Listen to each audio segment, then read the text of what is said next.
Partai Solidaritas Indonesia yang pada 2019 merapat ke Joko Widodo kini mulai mesra dengan mantan rival Jokowi Prabowo Subianto.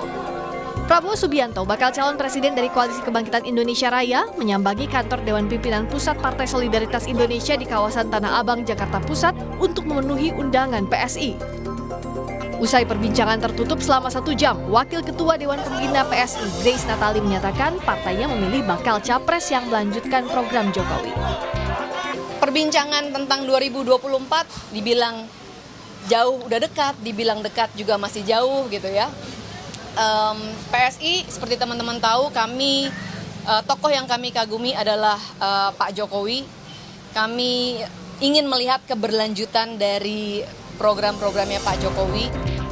Peneliti SMRC Saidiman Ahmad berpandangan manuver PSI yang mendekat ke kubu bakal capres Prabowo mengejutkan, sebab bertolak belakang dengan dukungan awal mereka kepada Ganjar Pranowo. Menurut Saidiman, manuver ini bisa mengecewakan pendukung PSI sendiri. Karena itu kalau sekarang manuver politik PSI justru keluar dari jalur dukungan terhadap Ganjar Pranowo, ini mengejutkan justru karena itu artinya itu bertentangan dengan komitmen awal PSI untuk mendukung Ganjar Pranowo. Dan kalau itu terus dilakukan, saya kira ini bisa menjadi catatan.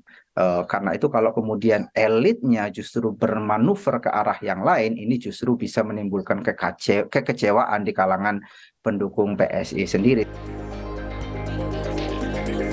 Sebelumnya, PSI jadi parpol pertama yang mengumumkan dukungan terhadap Ganjar Pranowo pada Oktober 2022.